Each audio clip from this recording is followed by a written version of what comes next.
And away we go. Hello, TMV, and welcome to episode 24 of Cosmic Divide. We are live. We are in person. TMV is feeling a little ill, but he's going to bring the energy because that's what he does. He's a vibes guy, as we found out. Vibes, very important in Valorant. How you doing today? Did you say we're in person? Are you? Are you here? Maybe. Maybe. I might be in the other room. Who knows? Maybe.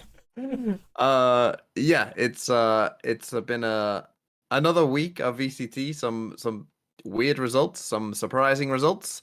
The next week is gonna be even crazier because it's America's Super Week, so there's even more to watch this next week. So yeah, just the non-stop Valorant. I cannot wait for Pacific to stop playing on Monday and Tuesdays so I can finally get some of my life back. Yeah. But yeah, busy, busy, busy, busy, busy. More busy.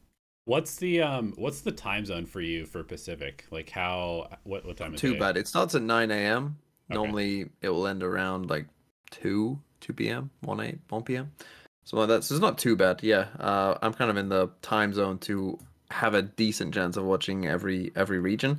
But this week was difficult. I mean, I just did two power rankings videos of all the different regions. Some were not too bad. I'd say Pacific and China weren't like too bad, but EMEA and Americas, I think there's like a lot you could maybe debate about in terms of the power rankings in those regions. It's quite tough. Particularly EMEA is a fucking shit show at the top. It's just impossible to rank. But we'll get to all Yeah. of those teams and whatnot.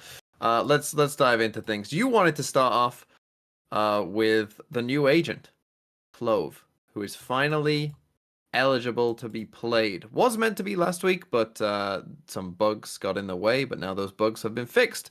And your question was, will anyone play them? Let's you answer first. I think you're pro. I'm gonna guess you're higher than on Clove than I am, so you go first. Yeah, so I think that Clove is actually a pretty decent agent. I think that they can replace Brim on Bind, certainly. I think that Hmm. they're an agent that probably could slot in place of Omen in some maps. And I think it's an agent that probably can maybe shift things a little bit. If you wanted to get away from that's the problem though. If you wanted to get away from playing Viper, you could play like a double smokes with a Clove. I think you could probably play a no duelist comp with a Clove. Mm. Um, Especially since we're in like this double initiate. We seem to be trending towards like a double initiator, whether it's KO Gecko or KO Sova or Fade Gecko or something like that. Will anybody play it this week? I don't think so. Um, I don't think anybody. This might sound a little bit weird considering that there are some teams that are struggling for sure, but I don't think anybody's in dire straits to just like scrap everything they've been working on for the last couple of months and throw in a Clove. But I do think that we will probably see a Clove at some point. Maybe not in split one, but potentially in like playoffs or maybe the next match. What about you? I think yeah, this week maybe you'll get one. Maybe one team will just try on one map. Who knows? But I think yeah, less likely. As we go forward, I think you will start to see a bit of Clove. My thing with Clove again, it's not that I think that Clove is like awful or anything like that. I just think that Omen is better. And so I mean even on the maps that you're saying like, oh, you could replace Brim on Bind or whatever. I again would just say I'd rather replace Clove with Omen and just play Omen, which some teams have already done, particularly in the EMEA. Omen's quite popular on Bind. So that's kind of my take on where Clove is. That I could see some people playing it, and it might be okay. Well, I guess we'll have to see. But for me, it's more just that Omen, Viper, good play those and Yep. be happy. That's where I'm at with Clove. Yep. I think that's fair. Um, okay, so I had one other question before we get into the VCT stuff. Just because I saw this posted on Twitter and I thought it was kind of an interesting question. If you had to right now, we've had a wide variety of performances, and there's definitely some teams that have like one or two really good players, and there's been some rookies stepping up. There's been a lot of obviously we had some Ospas performances. We had some crazy stuff. Yeah, and I've seen a variety of discussions around like who's the best duelist, who's the best at this. I'm curious if you had to make a lineup, like a 5 team roster with one player from each region. Obviously, you're gonna have to have 2 players from one region. What would your Mhm. lineup be? Okay, so let's go through this. I think the easiest way to start is probably just starting with China, where you probably know you're only going to get one player. Mm-hmm. And do you just go with Kang Kang from China? And the answer is probably, because that has to be your best player from But China, right? but one thing I will say is you can't just make a lineup where it's like, oh, Ospas is on your Yeah, team and yeah, he's yeah. gonna play something else, right? It has to be in the Yeah, role that yeah, they're yeah. playing for the team. Well, Kang Kang's playing KO now, so Kang Kang's going to be my KO player because I also want Aspas. Give me Okay. Aspas. I mean, I guess you could take Zekken if you wanted to. If you did want to, like, and then, like, Zekken can play something else. Kang Kang plays Jet, Zekken plays Raze, and they play Initiators when you're on those Like, that's something that you could make work if you wanted to go down that route as well.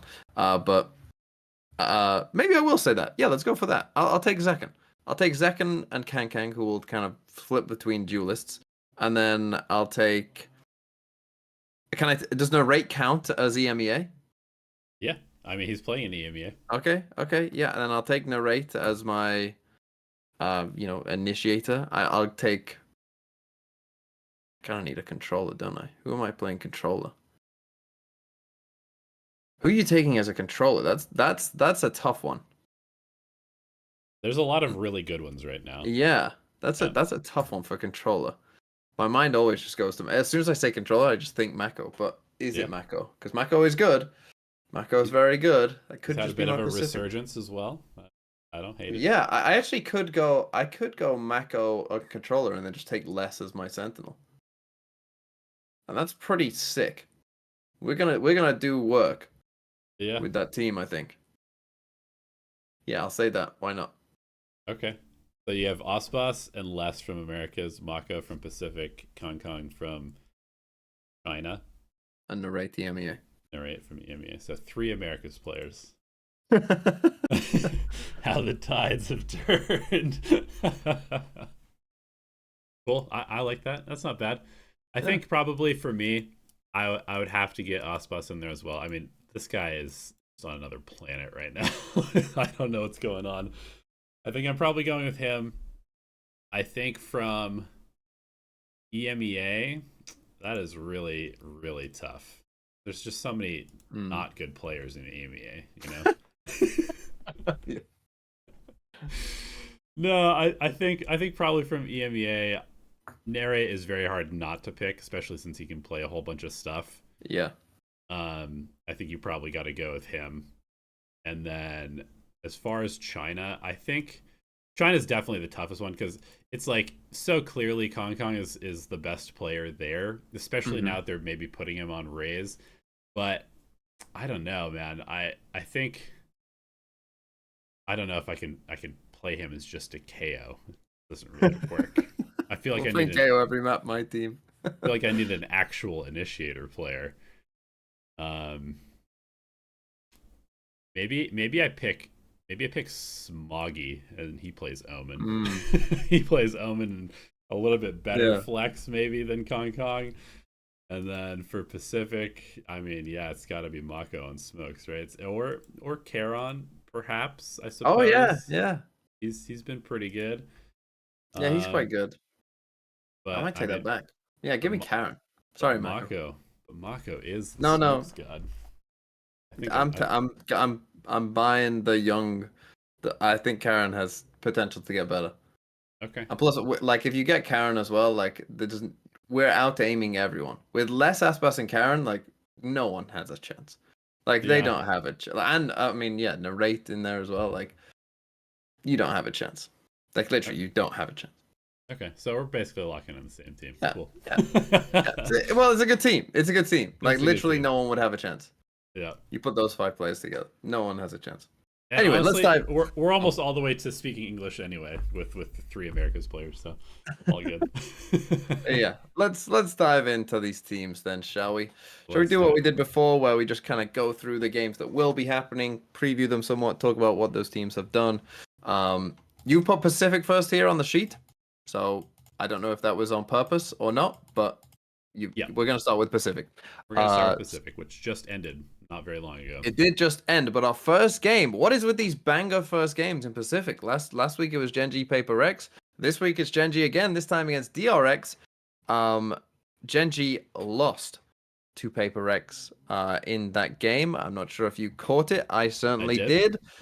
They then went and beat DFM. Nothing too surprising there. So where are your Gen G stocks at after a loss to Paper X, but then a 2-0 against DFM? I mean, they're good. I think they're still either the best or second best team in Pacific. Personally, I think the we were kind of correct in the whole, like, you know, Jing comes back, he's gonna make this team insane. Yeah. I was a little bit doubting that Paper X would be like all the way back in just a week's time. Mm. So I picked Gen G. I don't know what you picked. Did you pick Paper I X? did pick Gen G as well. Pick Gen G. Okay. But I mean, I'm gonna be honest. Paper X, they were basically just like champions. Paper X, like they looked really good. I think that, you know, Gen G, they're just kind of still doing what they've been doing for the entire year, which is that they have a lot of firepower and they are very, very just consistent, I think is the best way to put it. It's like Texture is always going to get one or two.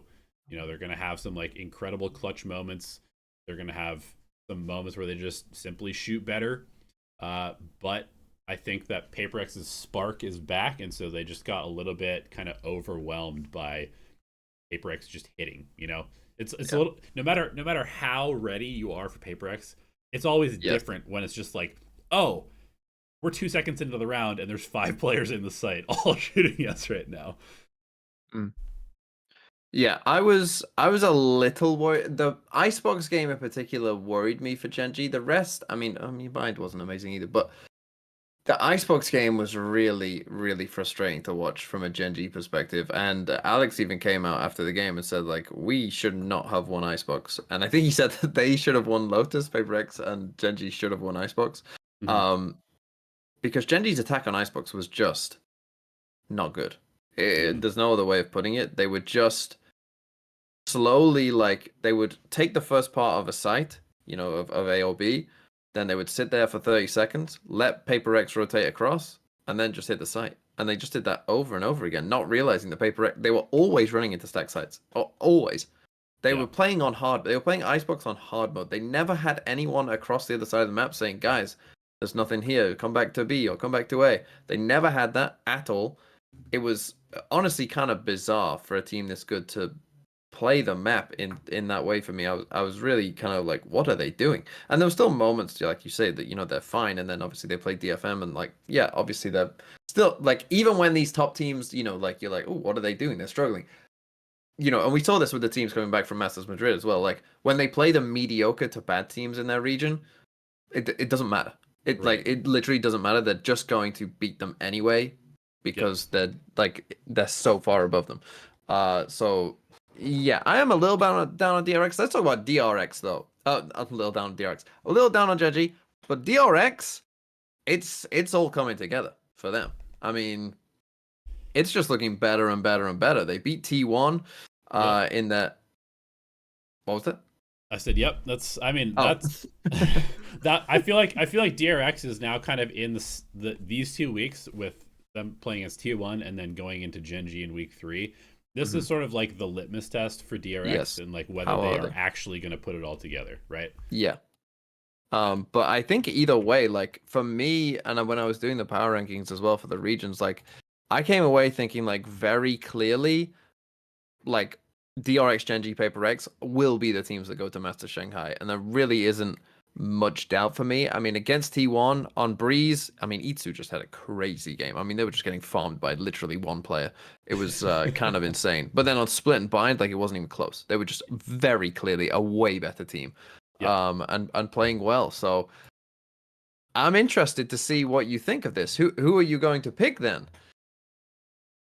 Okay, so this is really, really interesting just because I think wasn't it back in kickoff where we had this matchup and it was Yes. like this was like the moment that Genji kind of took that step and they were like, okay, Yeah. now we are the best team from Korea. Yeah.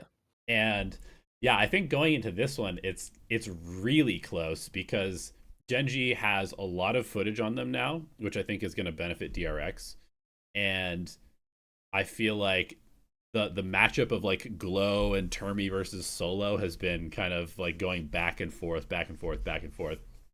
And obviously Solo has like the last one, but now as you said, I think Genji they do have some issues. Like they're very clearly I think they're probably the second, if not the best mechanical team in this region.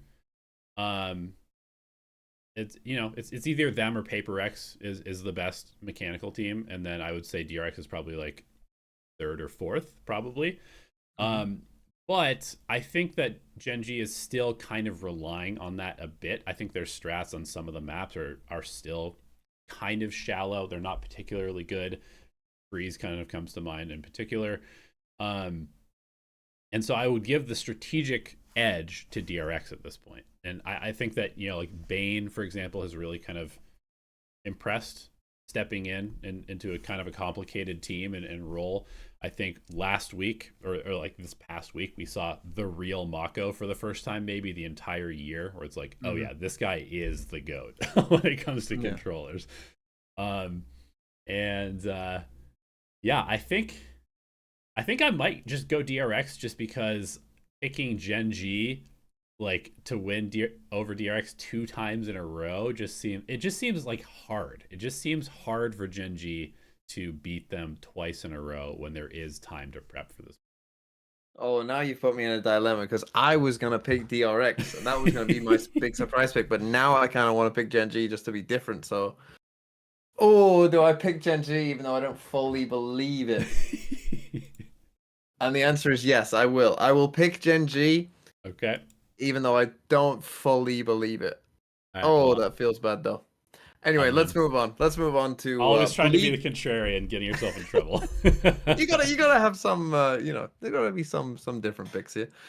Let's move on to Bleed versus DFM. Uh Okay. Let's talk DFM, about bleed.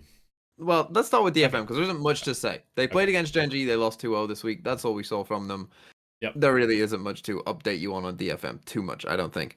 But Bleed, take the floor. Take the floor with Bleed. Okay.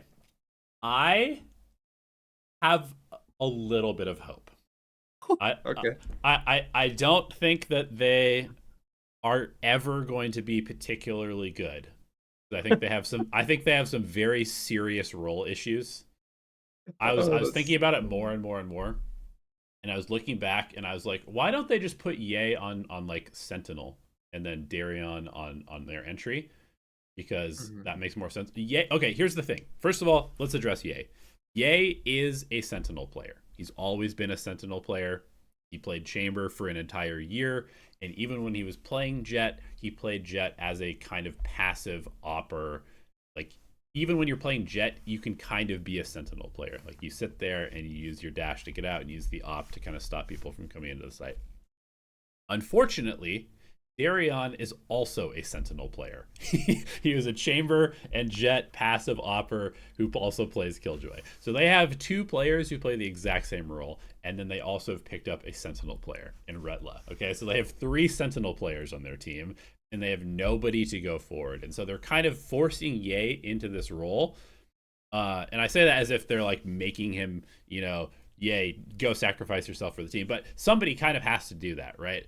And in Bleed's past lineup, it was Juicy who would do that, and Darion would be like, the second one in potentially on the Chamber of the Jet, getting the trades. Juicy was the guy who would go in and sacrifice for the team, and then the team would take space afterwards. On Optic or Envy, it was Victor who was sacrificing himself for the team, and then Ye and the rest of the team would come in afterwards. Right now, somebody has to be that guy. They're making Ye do it, and the way that I think about this it almost looks like on the maps where they put Ye on Raze, they are pretending to play the strats, because it's like they're trying to play the meta strats, but they're pretending to play them because nobody looks comfortable. And so I think this role issue is going to really hinder them as far as like reaching their potential, because it's never going to be comfortable. You can't take a player like Ye, who has been a specific type of player for years, and just suddenly change his entire mindset about how he's thinking about the game. And same thing for Darion. You know, you can't just ask him to suddenly be a Zekin, to suddenly be like this guy who doesn't give a fuck and will go in. He's not Asuna, he's not Zekin, he's not Saya player. There's so many like different flavors of duelist players, and unfortunately for Bleed, they have 2 duelist players who are actually Sentinels. Sorry for hitting the microphone. And so, you know, with all that being said, I thought their Ascent looked pretty good. It wasn't bad. I think all of their maps actually weren't terrible. Okay, their Sunset wasn't terrible. There was moments where they were okay. Zest in particular impressed me. He had a very, very good series. He was really, really good on Ascent. He was quite good on Sunset. His Gecko looked much improved. And so I think, and we saw a bit of like more team coordination from them. Earlier on in the week was tragic. Their RRQ game was tragically bad. Yes. Everything was terrible. Their second game, not as tragic. I think it helps that Zeta Division are also a slow-paced team, so it kind of forced them to play a little bit slower, and I think that that's kind of what Bleed needs to do, is play a little bit slower. That being said, I just don't know. I don't think they're going to go 0 wins this year, but they're not going to. They're going to very much struggle if they continue to try and play meta comps with personnel that simply cannot play the comps that they're trying to play. Yeah. I agree pretty much with everything. Zest was good. That was my main takeaway. But yeah, the RRQ game, I mean, that was truly tragic. Like a really awful performance. And so, look, I'm going to be picking DFM. Are you picking DFM? Oh man. This is tough for me because I feel like I saw some decent stuff from Bleed. I would have to like go deep into the map veto here to find me a Bleed win. And I don't know if I can do that. But I saw progress. But also the mental shot. I'm going to go DFM because Bleed doesn't have anything to play for at this point. They're done, right? They can't. Yeah, Bleed after this DFM game, their last 2 remaining games, by the way, are PaperX and DRX. Yeah. So very likely that they don't win a game if they don't win this one. For Bleed this split. Our next game is Global versus RRQ. Now, speaking of teams that like showed a bit of improvement, I would say Global showed a bit of improvement. In their game against Talon. I thought that they ended up losing that game, and I think that they should have. I thought they were the better team in that game, particularly for the first 2 maps. Like I thought that they actually looked good. Like they actually, I mean, they destroyed Talon on Icebox, and then on Breeze, again for most of it, I thought, oh, Global, you know, maybe look like slightly the better team here, and it was like, oh my god. And then on Lotus, they got destroyed, and I do wonder, like losing overtime on Breeze, like that was their chance, right? Like that was their chance. They had to close that out. But it did look a bit better. Now, RRQ are a team as well that I want to go in on, because go for it. RRQ, like, you know, the stocks were kind of slowly building up. Hey, we beat Team Secret, good for you. Hey, we destroyed Bleed, really good for you, right? It's always good when you can destroy bad teams. That's like a good sign. And they were doing some stuff that I was like, okay, that's actually really nice, RRQ. That's some good stuff. Then they lose to T1. I'm rewatching that VOD, and it's horrifically bad on the defense side. Like like painstakingly, like pull your eyes out. What the fuck are you doing? Bad from RRQ, to the point where I was like really, that T1 RRQ game, all that did was cement my belief that DRX, Genji, and PaperX will 100% be the 3 teams going to Master Shanghai, because there 100%. is Okay. a chasm gap. I put RRQ fourth in my power rankings before that T1 game, but my God, there's a massive gap there between 3 and 4 that maybe T1 on their good days can kind of sneak into and, kind of just keep their head above water. But my goodness, some of the stuff they were doing was so bad. It makes this game, I think, a little tricky to pick. Now, I do think that RRQ showed against Bleed that when they play against the bad teams, that they can, that their ideas, they can kind of maybe get away with some of their bad stuff, but then when they have the good stuff, it's like, okay, we can beat this bad team. As we saw with Bleed when Flips is getting 0 kills, right? Even when our IGL is getting literal 0 kills, 4v5, Cannot believe that happened. we still win like 13-6 or something, right? So I still think RRQ should win. I don't know about you, but I'm not happy. I think I'm gonna pick Global Esports. Wow. And the reason for that is, like you, I also saw quite a bit of improvement. I think here's the thing. I think that actually this week, especially the last couple of days of this week, has given me hope for this entire region. Yes, there is a tier gap between like the top 3 and everybody else, but I don't think that we have any team that is just like, get them out of the league. like the first game that Bleed played, I was like, get them out of the league. But the second game that they played, I saw some improvement. And with Global, I've seen incremental improvement every week. I think that the first week was terrible. I think the second week has been cause for hope. And I actually think that one of the things that makes me really kind of hopeful for Global is that Lightning Fast may be their best player. He is legitimately looking very good. He looks very good. Rust has also been stepping up. And I think that particularly the stylistic nature of Global Esports being this kind of, they play a very different style to a lot of teams. They're very kind of slow, lurky. They play a lot of trap stuff on attack even.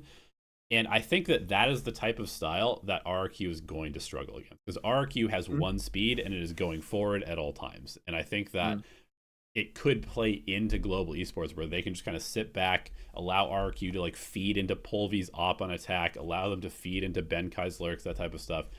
And if GE can continue even just taking like, one more slight step forward, I think they will be kind of at a fairly similar level to a lot of these other teams. So I'm just going to go ahead and pick them because why not?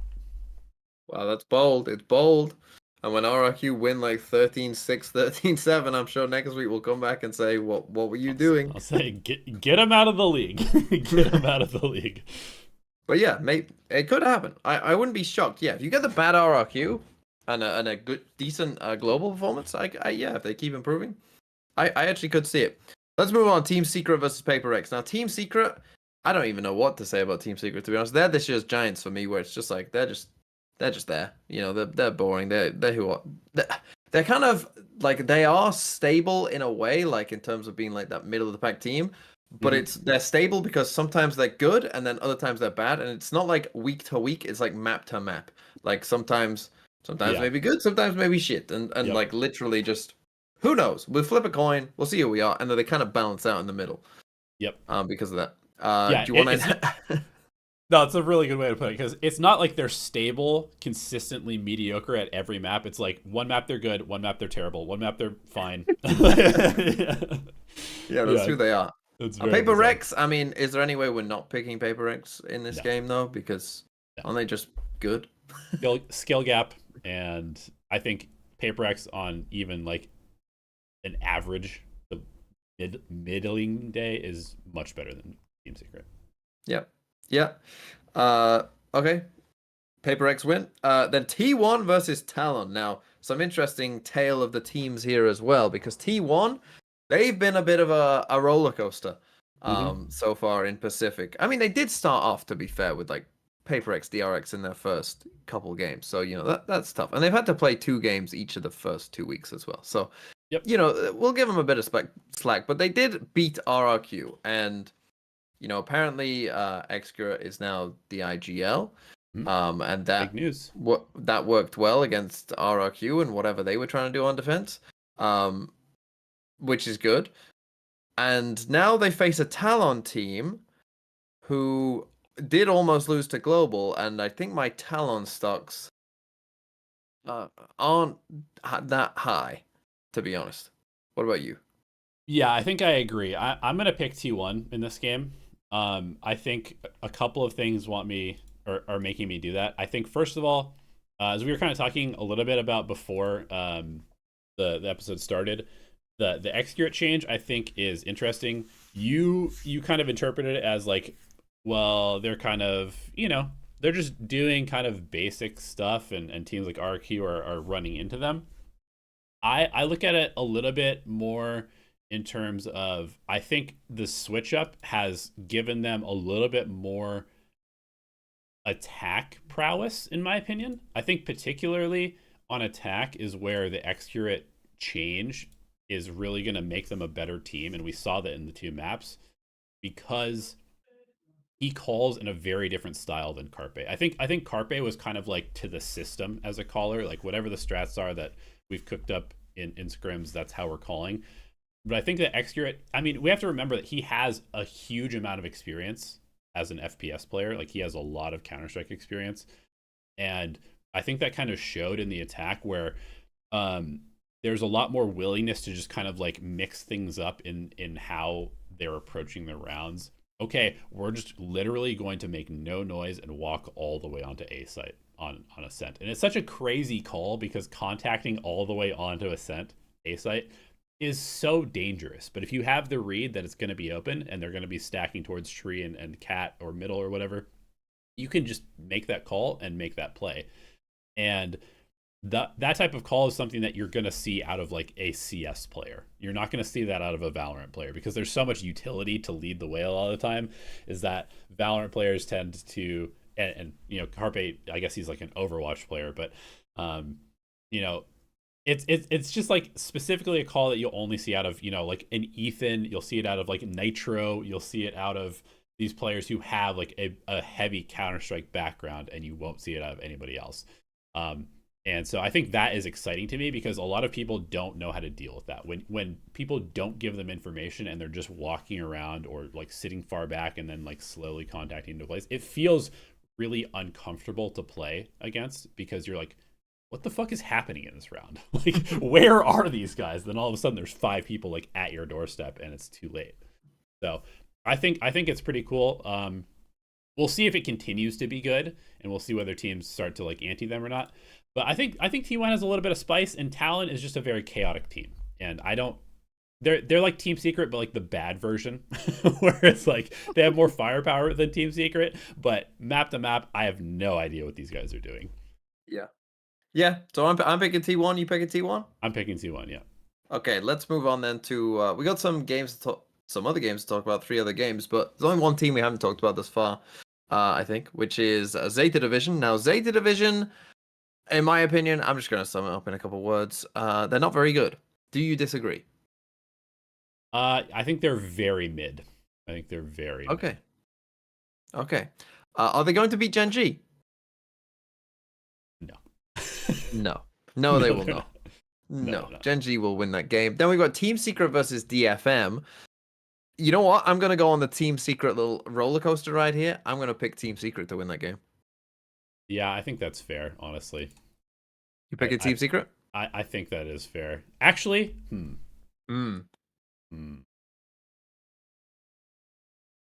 Team Secret's going to win. Oh, okay. Okay, we agree. Yeah. And then Paperex are going to be global, surely. Yes. Yep. Surely. I agree. Okay. I'm so tempted to go switch to Bleed over DFM. Do it. So tempted. Okay. Do it. I did it. Do it. You've always been the Bleed believer. I did. Good luck with that. Okay. Let's move on to EMEA. The region of chaos right now. The first game in EMEA is Gentle Mates versus Fnatic. Let's start with Gentle Mates, because last week they lost to Carmine Core. It really wasn't that close. And again, you just saw, to me, this was just one of those games again where there is just a tier gap. from the top, kind of, towards the middle of the bottom. There's a tier gap between those teams, and it was clear to see, in my opinion. Yeah, I mean, Gentlemates, they're like a team. What? You have to shout mates. Oh, no. Gentle! I won't be doing that. Mates! uh, yeah, they're a fun team because they do some silly stuff, and they have like a puncher's chance against most of the teams in the league, but they're never gonna take that next step. I just don't think that they have like the like Natank is probably he's like the only like true tier 1 player on this team, in my opinion. Like they have players that can play in tier 1, but they're all going to be like towards the bottom, right? But Natank is actually a player that, you could slot him into one of the top teams and he would look right at home as far as skill goes. Yeah, I agree. And Fnatic, let's talk about them because they beat Giants. They beat Giants. It was 2-1. Again, the first map, Breeze was. It was like, oh my god, this team is lost. They are truly, truly lost. But then they bounced back on the other two maps, and I actually thought like there was little glimpses, those little like signs, those little like moments where you're like, oh, there's the old Fnatic, right? Oh, 4 people just all won their aim duel at the exact same time because our timing was really good and our aim is really good. That's Fnatic, right? Oh, we're playing like we're playing structured in like a 3v3 retake, and we win it flawlessly with 3 people still alive because we're doing everything correctly. There's Fnatic. But there's still, even in those games where they were winning, there's still moments where you're like, Alvio wins that fight last year, no doubt. Leo wins that fight last year, no doubt. Durka doesn't do that last year. What is he doing? Like, there's still those moments. Personally, I still think though that will be enough to beat Gentlemates. Give me a review of the Durka Yoru, by the way. How are we feeling about the Durka Yoru? I mean, the first map on Breeze that he played it was Breeze, wasn't it, where he played it? I'm trying to remember their Breeze comp. I'm pretty sure he did. The first map, I just remember thinking that the whole team was just like it was just like it. I mean, I mean, he got 95 ACS. That probably tells you all you need to know on Breeze. But it wasn't like the whole team. The whole team was just doing nothing as well. On Split, again, the Durka Yoru, like it didn't even matter, to be honest. Like I didn't really. I mean, it doesn't seem that good. Again, like just looking at the stats. Yeah. I didn't really notice it watching it live because it didn't matter because other things were kind of winning rounds for them. He ended up going 12-12. Like it wasn't that great. But yeah, so not a great start for the Durka Yoru. Yeah. Yeah, I feel like Fnatic they're kind of in a weird place right now. I feel like they're trying to be like this edgy, different team, but it's like not who they are as far as their identity goes, Like they're trying to play this kind of new, maybe more meta stuff. I feel like the meta is very aggressive currently. I feel like that's sort of the overarching idea is like everybody is very aggressive and proactive with the double initiators, double duelist type stuff. And I feel like Fnatic has always been the team that is better at sitting back, reading the round, letting teams play into them, countering what they're doing. And when Fnatic does that, they look quite good. But when Fnatic tries to force themselves to play the Harbor and like try and be proactive, or they try and play this Yoru stuff, it looks forced. And I don't know if it's like necessarily who they are in an identity sense. Yeah. They beat Giants because they're just better players across the board. Yeah. I mean, Boaster said it himself in one of the interviews, like after, I think it was before they played Karmine Core and lost at kickoff. Boaster said in a post-match interview, like, oh, all these teams are playing, these cheesy comps, that work for one game, but their macro is awful and all that. And now, like they're playing like Yoru on Split, right? They're like they're now doing that, perhaps because they feel like, oh well, the teams that are winning, right? Like the teams like Karmine Core and Heretics who are winning, they are playing Neon and they are playing a lot of Yoru. Like, so maybe that's just where we need to go, right? But like you say, like that's not them, right? That's those teams. Like Heretics and Karmine Core play those comps or play those roles because it fits their team. Whereas Fnatic, like you say, that's not who they should be. Again, they're playing against a team this week that I think, like Giants, like you said, they'll just be better then. So I'm still picking them. Are you picking them? Yeah, of course I'm picking them. But what I need to see from Fnatic, okay, they have Giants, or not, no, they have Gentlemates and Koi this week. I need to see them 2-0 both of those teams. Yes, that that's would like be nice. it's like important for them to 2-0 both those teams and look very much better than them. Like no more Yes. 2-1 Giants stuff. They need to Yeah. be like, we are Fnatic. These teams are terrible. We're 2-0ing them, because if they don't Yes. do that, then going into Foot and who's their last matchup against? Navi. Navi. Those are going to be struggles for them if they can't Yes, crush the two games they play this week. Like if they lose a game this week, they might not make playoffs. Like they probably won't make playoffs if they don't 2-0 this week. So this is a big week for Fnatic, because they could be in trouble otherwise. The next game though is a big game.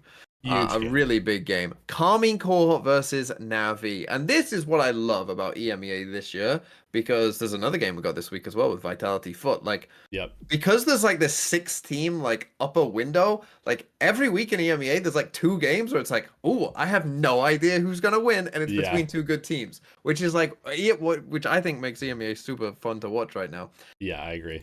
Let's start with Karmine Corps. Who lost to, I mean, they did beat Gentlemates as well last week, but they also lost to Foot. And my big complaint with Karmine Corps, and what I saw against Foot as well, is Foot were playing some weird, wacky ass stuff. And like stuff though that doesn't really theoretically make sense on a map and that you can exploit if you know what to do. But because Karmine Corps didn't know what comps Foot were going to play, they didn't know how to exploit Foot. Eng hadn't told them and prepared them going into the game what to do, and Karmine Corps are a team that cannot figure stuff out in game if Eng isn't telling them to do it. Like that is my opinion of where Karmine Corps are. If their initial game plan going into a game is good, they will win. And if it's not, they will lose. That is what I think of Karmine Corps. Yeah, or at least against teams of a similar level. Obviously the worst teams, like, you know, they can just out aim them. They'll be fine. But that's my opinion. I think that's pretty fair. I also think that they had a bit of an off day against Foot. Like Narrate didn't look particularly sharp. Martin, Foot were out aiming them too. Yeah. And I think that their second match against Mates, like everybody was kind of back, and maybe that's just because they expect to beat them, and they don't have the sort of pressure of like playing a really, really good team. And I do think that the comp stuff also did play a role. And I also tend to agree that their adaptability hasn't been particularly good across the entire year in game. So yeah, I mean, where does that put you in this KC Navi game? Because Navi is a team that's gonna play weird comps. Just beat you, Karmine Corps. Yeah, let's play Navi. But I also feel like Navi they're a bit hot and cold as well. You know, like. It kind of seems like they're a little bit like old Optic, where they take a little bit to wake up. I don't know if it's just because Angel is old and like he needs like his second cup of coffee before he actually is hitting. Sleepy Joe Angel. Or what. But against Liquid, Navi looked a little sleepy. They didn't look particularly good. They lost Lotus. Split was honestly one of the worst maps I've ever watched in my life. It was so bad. Both teams, I mean, what the fuck are we doing on defense? Holy shit, it is horrible. Really rough. And then they come into Acend, and all of a sudden Navi's like, all right, we're just way better than Liquid. There was literally no way. I would have bet my life on the fact that Navi would have won Acend after coming back on Split. There was literally no way they were going to ever lose that map afterwards. I agree. But for this game, man, this is such a hard pick. Because like you say, I'm thinking...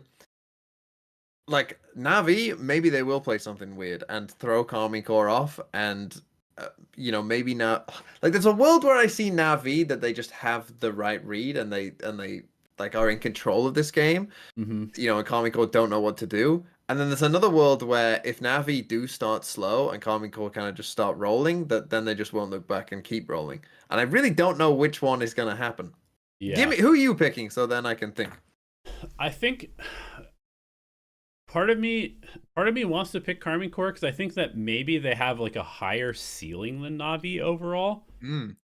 But I think I kind of want to go Navi just because it's like an experience diff, and that sounds kind of weird because Karmine Corps is like, they've shown that they don't really fold under the bright lights. Obviously, they had a little bit of an off tournament at Masters Madrid, but they also have looked really, really good for most of this year. but something is just kind of like, it's like, oh man, Navi can kind of drag them into like a weird game, and at that point I kind of favor Navi's firepower just a tiny bit. Like Sugetsu pops off, Xiao is looking very good this year. Mm. If we get even a mediocre Angel, if he's not on just pure int mode, I think I'm taking Navi, so I'm gonna go Navi this week. I think I'm gonna join you on Navi. I oh man, it's tough, but Yeah.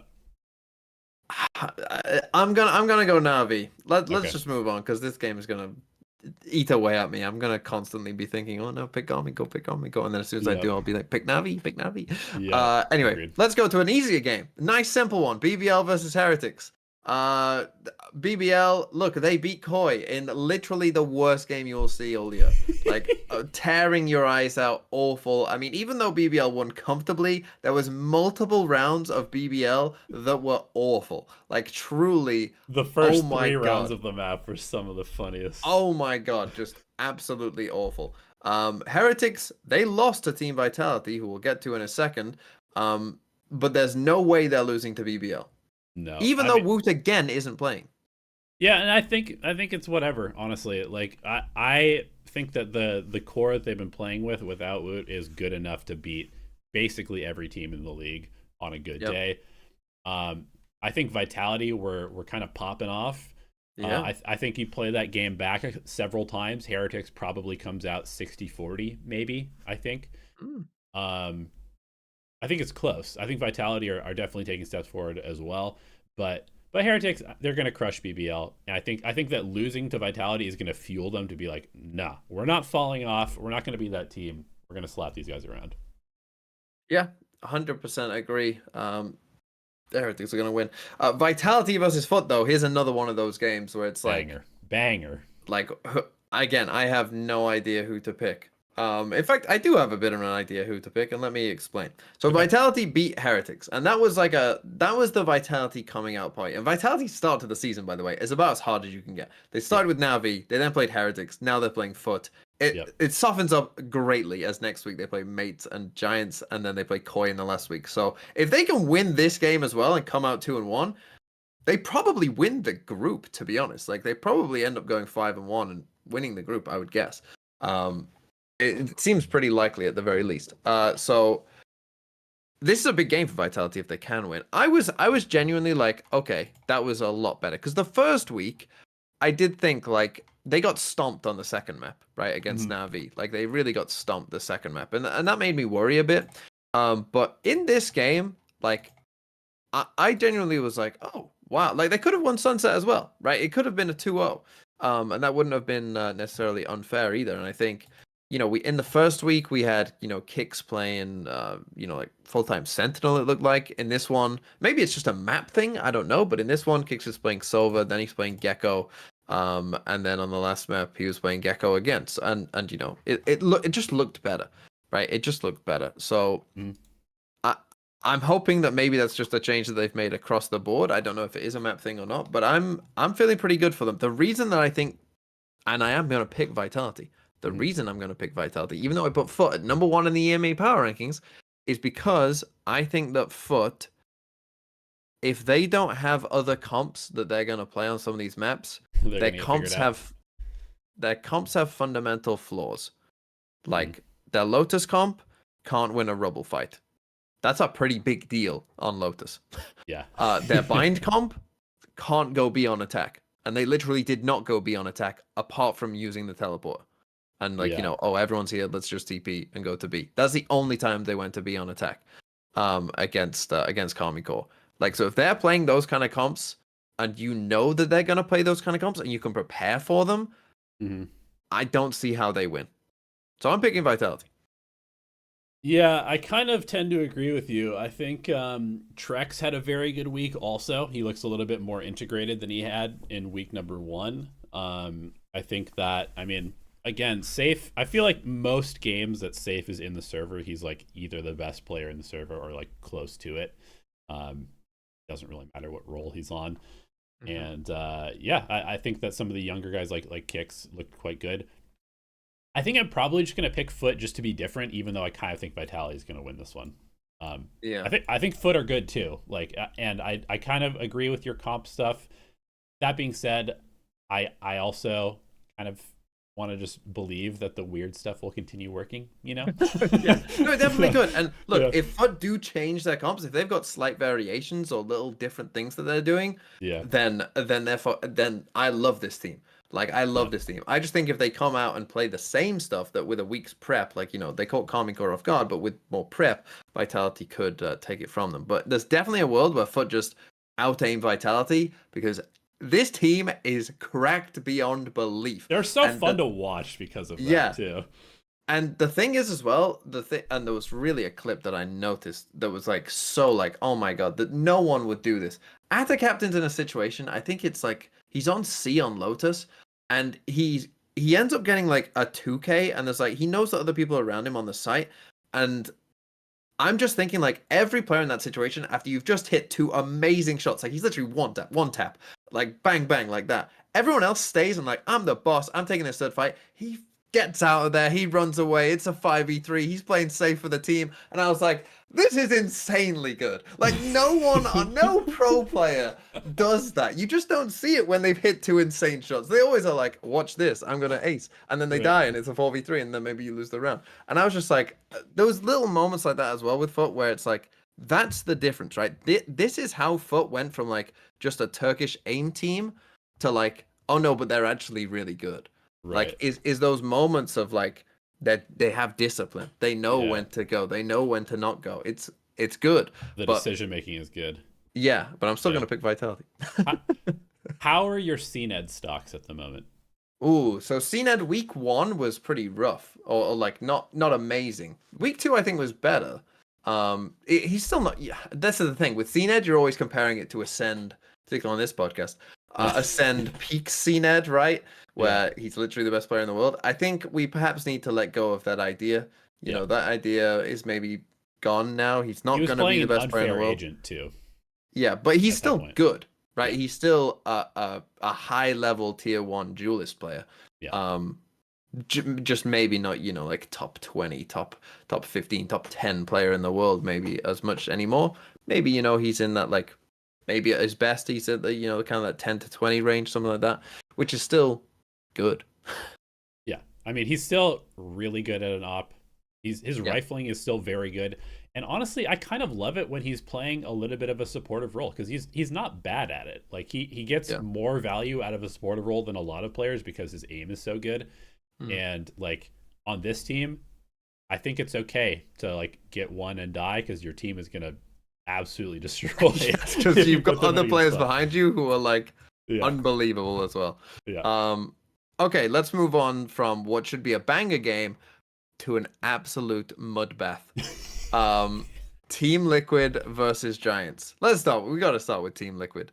For those of you who didn't watch Team Liquid versus Na'Vi, you would probably just look at the score 2-1 and you'd be, oh, it was close. Like, oh, map 2 was close, wasn't it? 13-11. Liquid maybe could have won. For those of you who watched the game, we know, right? It was 10-1.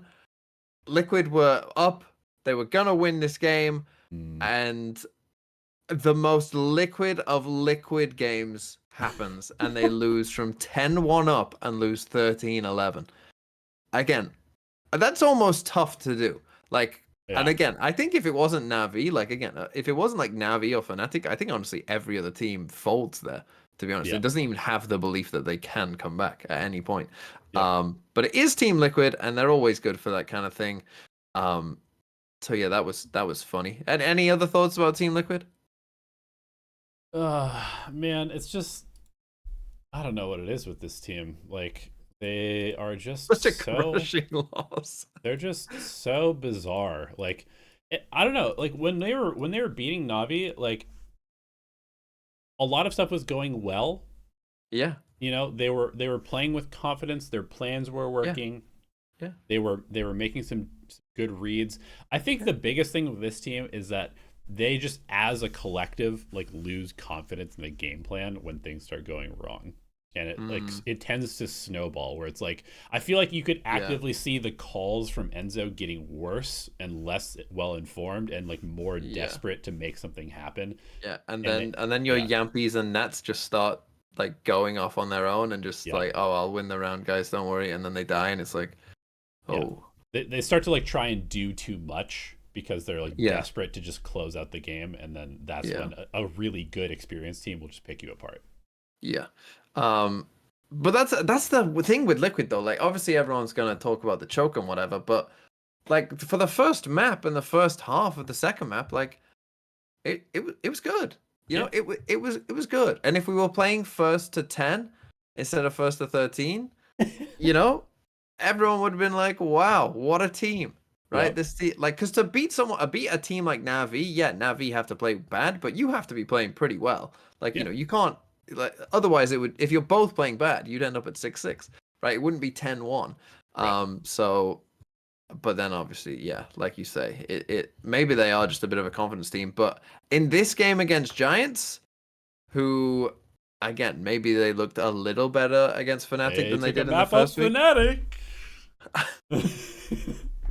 I mean, this actually is quite a hard game to pick, I think, though. Yeah, So who? you got Redgar against his old team. Oh Like yeah, it's a little there's a rivalry. little intrigue as well. Who would you pick in this I game? think I gotta go Liquid, honestly. Mm, Like, not only do they know how Redgar likes to call, but I think they just look like the better team overall. yeah. I think individually they look better. Yes, Redgar didn't have, a 5 ACS game last week, but but I just don't think that Giants looks particularly good at any point. Even though they did beat Fnatic, it was like I think it was more Fnatic playing terribly on that map than it was Yeah. them being better.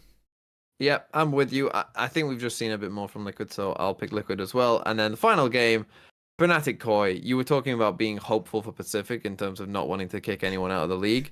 Uh, Koi, instantly my mind just went, kick Koi out of the league. They are Yeah, that bad. Kick them out, they're please. really poor. They're Yeah. not good. So Fnatic, are you picking Koi? I already locked in my pickups. It's Fnatic, and I'm not thinking about it. Fair enough. Fair enough. So there you have it. We have Fnatic winning. What's next? Americas? America is Oh, the we land of the gotta we free. need to speed through this because there's a lot of America's game. It is the America's Super Week. So is everyone playing twice? Is that the way they're doing it? I think it is. Yeah, we got 10 games. Everyone playing twice. Yep. Let's just dive straight into it, shall we? Should be an easy first pick here. Sentinels versus MIBR. Let's quickly talk about Sen. They lost to Leviathan. Are you worried in any way, shape, or form about Sentinels long term? Not really. Kaplan did put out an interesting tweet afterwards where he was like, "I am unbelievably disappointed in how we were communicating," is what it kind of sounded like. He's like, I can't believe some of the things I was hearing from the team," which is like kind of a weird tweet to put out. Obviously, it took a absolutely Herculean effort from Ospas to get Lev over the line, but I mean, and the rest of the team, Lev played very very well. They looked good. Um, I mean, the banger match of it was the map of the year. The Lotus map Yeah, was the map of yeah, the year so far, and probably will be very tough to top. Both teams played very well. right. And because of that, it was like classic Sentinels. They were dragging stuff back, clutch after clutch after clutch. John had crazy rounds, Tens had crazy rounds, and then they lost in map 2, and it was also very close. I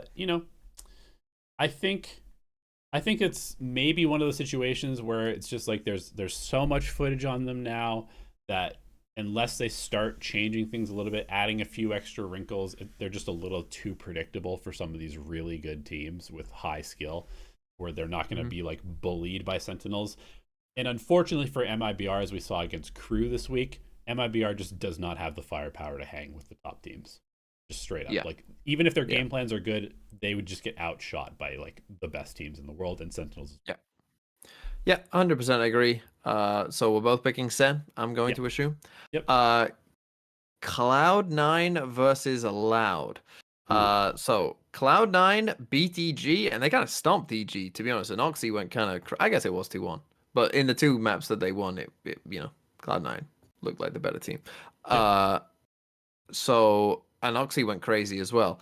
But they're playing against Loud now. Now Loud are a difficult team to talk about because they didn't play last week. So it's like are Loud. Where do you think Loud are right now? I put them fourth in my America's Power rankings. Is that fair? Am I correct? Should they be higher? Um, yeah, it's so hard without seeing them play last week. I think my confidence in them is pretty high. Honestly, I think they're Okay. gonna really benefit from the week off because I think Yeah. both you and I agreed that they had some serious map pool problems and comp issues, and I think Mhm. that extra week is gonna allow them to maybe find the right place for QCK, maybe move a little bit away from this one comp that they're trying to play on every map a little bit. Um, iron things out, get a little extra rest. I think Sadak with time is always a problem, and so Mm. I'm just gonna go Loud in this game over C9 because C9 is kind of an up and down team. Like, yes, their peaks are pretty good, but I think Loud again is just one of those teams where it's just like their players are just so good. And Yeah. yes, I do have some worries about QCK. I do think that he is kind of like the weak spot on this team, like pretty clearly. But I think that without the information, Cloud9 is going to struggle against this team because Loud's going to do some stuff, and you're going to be like, how do we Yeah. figure this one out? Yeah, Loud with the prep advantage, the anti-strat advantage. Oxy isn't going to be able to just out aim everyone on Loud like he did against EG. I think Yep. Loud is a pretty safe pick here, to be honest. If Loud don't win this game, I'm going to be worried. Like Yes, that, I I'm agree. going to be panicking because then it's like, oh, like if they're still playing the same stuff and it looks bad, like then we can actually start to worry about Loud. But yeah, I'll pick Loud. Crew versus EG. This one, I mean, the gods have gifted Crew an easy early schedule. They Yep. played Furia, MIBR, and now EG. I mean, probably the worst three teams in Americas back to back. And two of them are teams that particularly struggle in firepower. Yep. And that's what Crew have got. And so they're gonna be EG. I I would be surprised if EG won. Yeah, I agree. I think EG. I like all of a sudden had a little bit of hope when they took that map off of Cloud9. I was like, oh, I mean, Potter's kind of the goat. Like she's really able to just like get these guys kind of rallied around an idea. But then we saw another couple of maps, and like EG just have some serious issues as far as like experience goes. I think it shows. I think we continually see Apoth like put in situations where he's just in one and dones. I'm like, why are you in this position? Like, there's Yeah. no way you get value here. Um, Nature looks good, but and Jaw has Yeah. not really hit his stride, and I think he's really struggling with not having like the tier one support system Yeah. around him that he had last year. With I mean, when you have Ethan and Com setting you up, and then you go to this roster, like Yeah. you're gonna have to figure out how to play the game again because you just don't have like the perfect util anymore. Yeah. So I mean, it's the same thing. I mean, I'm pretty sure we said it last time as well, but uh Nature has their highest rating yeah, in both their games. yeah, Like that's a massive problem when your IGL is clearly your best player. yeah, Like that's a problem. yeah, That should not be the case.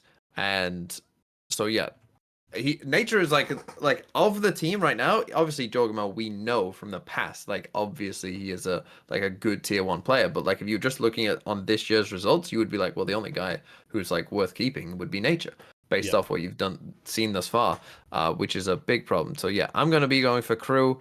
I think it could be a little rough for EG in this split one. Yep. Next game though, after that, Gigabanger. And I can't wait for this one. NRG versus Leviathan. Ooh, yeah, Leviathan coming off beating Sentinels, probably confidence sky high. First week against Cloud9 where it was a complete disaster. I'm sure they've forgotten it at this point. They're just sky high confidence coming into this game, feeling good. And they're playing against NRG, who we haven't really seen they have be not been tested yet. tested at all. Not at all. No, no, because in the first game they played Loud with no prep, where they Yep. could just completely anti-strat Loud, and Loud had no idea what they were doing, and they had no time to prepare. And then they played against a Furia, who, I mean, it was a rank. We would literally watched. If you ever wondered, like, what does a high skill ranked game look like? If you've never Yeah. seen like a pro streamer, you Yeah. watched it. If you watched NRG Furia, because that's what it looks like. And then now though they're playing Leviathan, and obviously particularly Aspas, he's going to shoot back. Like Yep. you ain't gonna be, it's not just gonna be, oh, I'm Demon One, so here I go swinging out. Like Aspas is just gonna kill him. like Yep. at least a decent amount of times if he just does that, right? So we Yeah. finally get to see NRG. Are they actually a team? Do they have teamwork? Because they haven't needed, like, there's moments that you see like little bits of util and little bits of teamwork. It's like, oh, that's a nice little moment and stuff. But then Right. like they've just been in this game where it doesn't matter. Like by the end of the game, the second half of like every game that they play, it's like just them just running around doing whatever they want because they know they're gonna win. Yep. So Yeah. what say you then? Who's winning? Oh man, this is so tough. I mean, I don't know if you saw the stat that I was putting out. Demon One is, I mean, he's 21-5 in first duels right now. He's literally just walking people down and shooting them, and like nobody can step to that. And it is so interesting to watch this team play because they are straight up like the second half of these games, like they are actually just trolling the other team. Yeah, Marv is on some like weird lurk that you would never get away with most of the time, but like he just knows that he's better and like getting into these positions. I am a little worried for Lev still in terms of like, I mean, Tex and Mizzino definitely stepped up last week, but can they maintain that? You know, we know what we're getting out of King. We know what we're getting out of Osbos. I think we're pretty confident in Calm at this point. He looked really good last week. I kind of want to pick NRG because I feel like there are a little bit of gaps in Lev's game. Man, they were so good last week. I think I'm going to close my eyes and pick NRG, but I am not confident in that pick. Yeah. It's so tough, isn't it, this one? It's so tough because there's definitely a world where NRG just kind of like I really want to see NRG in a situation like you know what would happen to Old Optic where they come out on map 1 and they just get stomped and Right. it's like Slow starting. like yeah, they start really slow. I really want to see what the team without like FNS does in map 2 of that of like this version of the team then like do they have, you know, kind of the kind of wherewithal to go like, hold on a second, let's readjust, let's completely reset onto the next. Doesn't matter, you know, Right. all good, as FNS would say. Yep. And kind of then, you know, manage to win the game, or would or do they have that in them? Because like we just don't know at this point, and it's really tough to say. And part of me really wants to pick Lev, but I do. I'm with you. I'm completely with you. I'm gonna close my eyes as well and pick NRG, and we'll go into this blind, and I will see, I guess. But I would not be shocked if Lev won, and I would actually be surprised if this is a 2-0. Yeah, I think it's gonna go 3 maps. I'm pretty sure it's gonna go 3 maps. Man, I kind of want to be different than you, but I'm just like I'm like fairly confident in my NRG pick right now. Okay, let's move on then to G2 versus Furia. And Furia, we've already kind of like, we've berated them for being awful because they are. Let's talk about G2 though, because talk about a team that from week 1, and this is funny, when I was doing the power rankings, I was kind of thinking about like, hold on a minute. G2 looked really good against EG, but then so did Cloud9. Is that just an EG thing? And that actually, like, those two teams aren't that good, really? And they're just good against a team who can't shoot back that well? Is that what it is? Yeah, I think that might be what it is.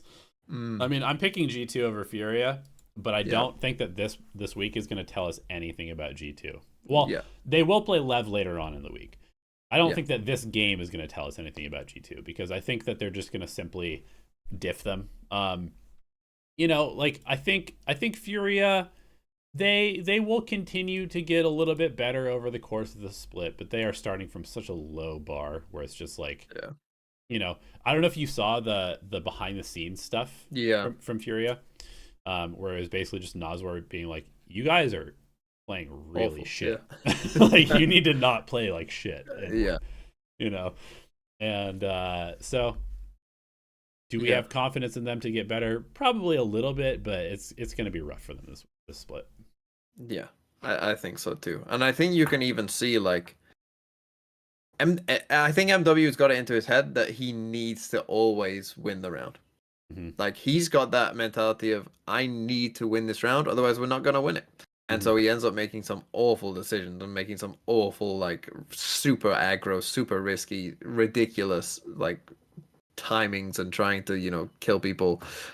And it doesn't work against a team who knows what they're doing. And so yeah, I'm with you, G2. I think they win. Let's move on to a team where the stocks are up. We've already talked about Cloud9, but they're playing 100 Thieves in their second game. And 100 Thieves, hey, Yeah. they looked much better against G2, I thought. Yeah, I mean, this is going to be kind of a banger, honestly. This is one of those, like, these teams are fighting for that fourth spot, or like fourth spot in the league. I don't think either of these teams are going to go to Shanghai. No. But, they could end up top 4, top 5, depending on who wins this one. And I think that 100 Thieves, I mean, I put out a tweet saying, like, oh, look, like Cryo is smiling. It was like the first time I've ever seen him smile in VCT. There was some funny memes happening. Like, I think that G2 played particularly bad against 100 Thieves, but I think 100 Thieves put themselves in positions where they could punish all of those mistakes. I think that we finally saw like some good play out of Bang. I think he's been very shaky so far this year, but he looked pretty good. Boostio, I mean, he's just good. Like, he's a good player. Cryocells shifting more to like Smoke's role, letting Asuna play the Rays. Cryo looked good though against G2. Yeah, he looked good. I think that this team finally put their players in positions to like recognize realize their potential. Mm-hmm. And against Cloud9, I mean, this is like the perfect test for both of these teams. Yeah, honestly. So who are you picking?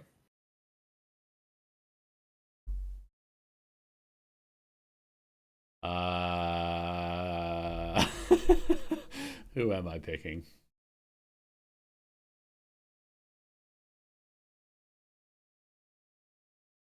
I think I'm picking Cloud9. Whoa, I didn't think you'd say that. I'm picking 100 Thieves. Okay. I'm feeling good about the Thieves right now. Maybe this is just that roller coaster that I got on. I mean, 100 Thieves are going to lose this game now, 100%, now that I've said this. But I was on the 100 Thieves train early on in the season. They lost to Sentinels, and I was like, oh, this team's awful. I'm getting off. I picked G2 against the 100 Thieves, then 100 Thieves look good. So now that I'm getting back on the train, they're almost certainly going to lose to Cloud9, but I am getting back on. Perfect. Okay, and then we've got, I mean, we've talked about all the teams at this point, so we can just kind of go through these games and pick them. Sen EG, pretty easy one. I'm going Sen. NRG over MIBR. I mean, here, let's talk a little bit more about MIBR. What did you see from them this week?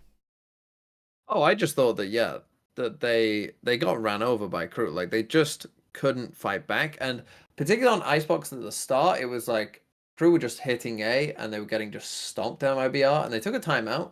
And then, like, clearly the timeout was like, guys, you have to play with some confidence, because they were just playing like retake on A, like complete retake from the start of the round. It was like, let's play retake. We can't aim them. Let's just play retake. And then like they tried to defend the site the next round. It was like they won that round, but then they slowly crept back into, oh, we can't aim versus these guys, and then they slowly lost. So yeah, I just. Look, if people want to know how important a coach is, like, a coach is important, but it's not as important as the 5 people in the server. Yeah, that's true. And yeah, to me, they just don't have the fight. I mean, that's particularly, again, they're playing Sen and NRG this week. Good luck. Yeah. Good luck. Doesn't matter who's on your team. Good luck. Yeah. They need to win pistols and probably steal like a bonus round or an eco to have a really good map. And I think against these two teams, it's like never. Yes. Okay. Then G2 Lev. I mean, I'm happy to go Lev off based off what I've seen.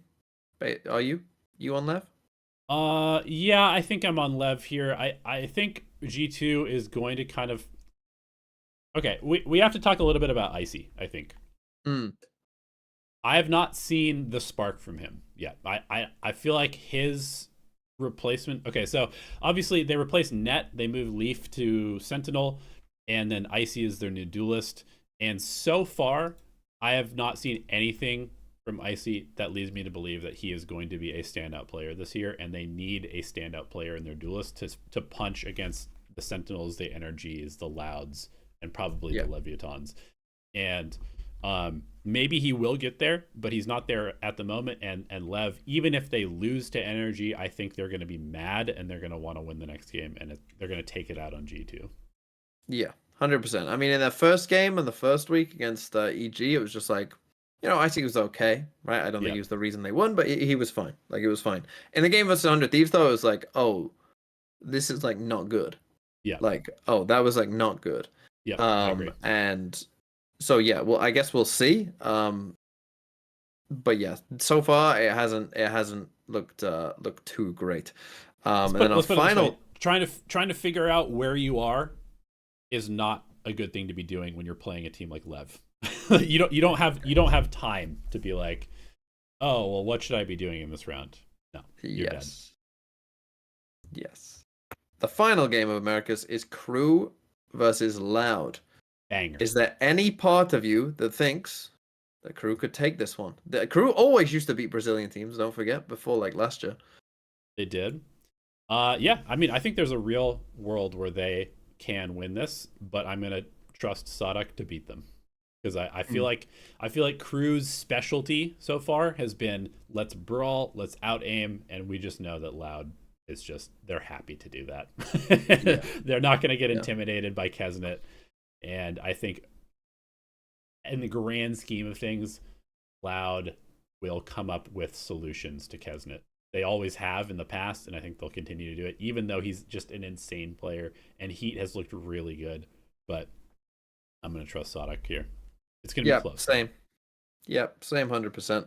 I'll trust Loud to be able to handle Crew and Kesnet. Honestly, like, you watch him play, and I was just thinking, like, if I was to do a top 20 players in the world right now, like, Kesnet would be on that list and be pretty high. And I think it's only because, like, he's playing for Crew who don't often make the internationals these days, that maybe you might forget about him somewhat, but he's an unbelievable player, like unbelievable player.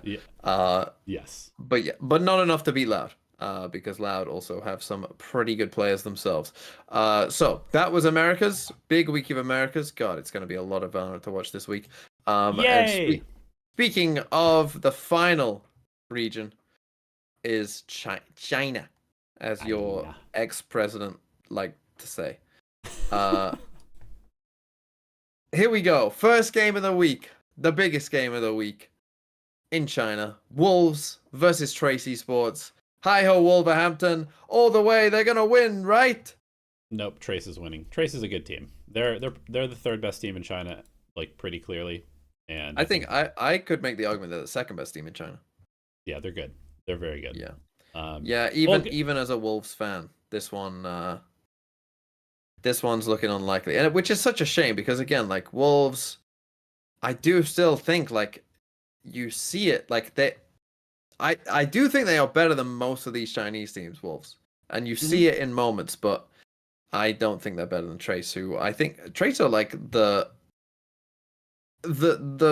clear team there with FPX. And again, I would be surprised personally if it wasn't Trace, FPX, and EDG going to Shanghai. Do you agree? Yeah, I agree. I need to mold about China real quick. Go for it. I'm like potentially taking a hiatus from watching Chinese Valorant because it's quite poor quality. I'll watch EDG play, and then I watched them play this week against Tyloo, and it wasn't even fun to watch because it's literally just 5 better players playing against 5 worse players with no game plan, and it's just, okay, Kong kills 4 people with no response. They all take 1v1s against him. Get me out of this game. I watched some of these other middling teams like Dragon Ranger Gaming against TEC, and it's like, okay, cool. They've got Vukashu. This team has RB. Okay, Vukashu's having a good game. RB's not having a good game because they took him off Duelist for some reason to put a very, very bad player on Duelist. I don't understand what they're doing. And Vukashu just kills 4 people, and RB doesn't have the power to do so because he's not on Duelist. Yeah, I don't like watching Chinese Valorant at this point. I thought it was going to be interesting because teams were going to be doing weird stuff and funny things, and it was going to be crazy and weird, but it's just not good. It's like watching the bad teams last year try and copy the good teams, but everybody's bad. And You know, so I think this is going to be a very boring year in China. It's going to be EDG at the top. It's going to be FPX and Trace probably in the second two and three spots, and then some like kind of mid team is going to sneak in for the fourth spot at champions, and they're going to get Let's go Wolves! Absolutely crushed. Yeah, it'll probably be Wolves or maybe like TEC or I don't know. I don't really care, to be honest. Yeah, it's tough. I think DRG are the epitome of Chinese Valorant right now. Yeah. Where like you've got just every so often Vukashu's just gonna win rounds. But like it's just solely on like individual play. There's not really much going on. I mean, you constantly see it as well with DRG. Like Vukashu, when they're losing, he will just buy a rifle, no shields, all the time. Yeah. Like you, like genuinely, and that is their win con in those rounds. Like any save round, it's just like you go buy a rifle with no shields and just hope you can now aim everyone and win. That's our win con. Like it is. It's gonna take. It's gonna take at least a year, and we saw this last year with all the leagues last year as well. It's gonna take a year to get the right people in tier 1. Right, to get rid of to cut the players who don't deserve to be there and bring in players who do deserve to be there. Right, that's going to take at least a year, as it did with all the other leagues. But then it's probably might even take another year on top of that to get the development of all the players to the point where, you know, they've kind of caught up to what the other teams are doing. Right, that might take so much individualism in China right now. Yes. Like the aim is crazy, but there's like very little coordination. Even on the top teams, it's not very good. Yeah. And we've seen that. And I think the big problem for China is that it stems from the top, where EDG stagnated. Mm-hmm. And so like it would be one thing if they had a team like EDG who were still playing at like a top, you know, 5, 6, 4, maybe even, you know, team in the world. If that team was still in your region, then, you know, you can really like hone in and all the other teams can really learn from that one team. But unfortunately, EDG have stagnated. Yeah. And so you don't have anyone that's like that right now, right? Like everyone, like EDG would be like a mid-table team in all the other regions. They wouldn't be competing at the top. Yeah. And so that is a problem when you're all trying to copy what is a mid-table team.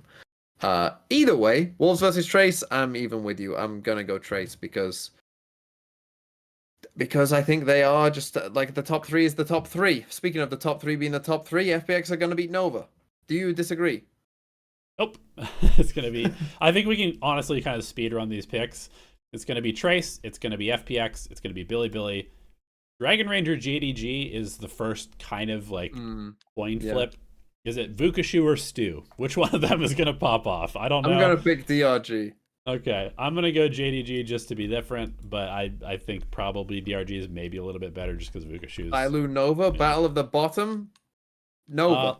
Let's go Nova. Let's go Nova. I want to go because Ooh and O-Bone are much better handles than HFMI, DZ, JC, Nice. See, that's the thing. It is Obi-Wan. Yeah. It's even better than you think. It's Obi-Wan. Obi-Wan. Yeah, exactly. Which is even better. And then EDG are going to be Tech. Sorry, RB. Yep. Sorry, RB. Stop putting Obo on... Or Abo. Stop putting Abo on Jet. Put RB on full-time duelist and this team has a chance. But not against EDG. No. Not against EDG.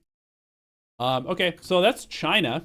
Do you have any final thoughts as we go into Super Week for Americas, or any other things that you want to cover today? Should we take a question or two from the chat if you guys are still here? Yeah, sure. We can take a question or two from the chat. I think for me right now, as I said, I'm feeling a little bit ill, so I didn't stream yesterday or today because I just needed a break basically. Valorant goes on. I think the thing that I've learned is that it's okay to not watch like a mid team play a mid team. You know, most of those games aren't that interesting, to be honest. So don't spend your life watching VCT if you have other things to do. I'll be going to a pub quiz tomorrow and actually missing a pretty decent game or the end of it in Navi versus Carmichael, but it doesn't matter. It's okay. You can always watch the VOD and always watch the VOD. Yeah, I think I tend to agree. I'm sort of at this point. It's just there's simply not enough time to watch all of the games. So I'll watch like a map and kind of get a general sense of both teams off of that. Especially in some of these crazy time zones where I just can't catch up with it. But looks like we don't really have any questions. Oh, any other life advice from Weber? Go to the gym. It'll make you feel better. Yeah, don't worry about what other people think, because they aren't thinking about you. Everyone's worried about themselves. So yeah, just be yourself. Yeah, other people, their opinions don't really matter. Just believe in yourself, be kind, and live a good life. Philosopher's Man's Valorant. Chase the dream. You only have one life. I don't like people who say don't chase the dream. Do chase the dream. You got one life. Don't regret it.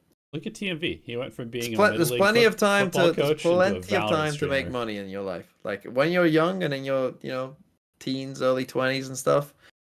Look, you've got plenty of time to, work a job you don't like. There's plenty of time for that. Look at me. I'm old. I'm still chasing the dream. Yeah. As you should. You won't regret it. Oh, you might, but you'll regret not doing it as well. So True that. All right, guys. Thanks for tuning in. We'll see you next week and enjoy the games. TMV, hope you feel better. And talk to you soon. I'll try.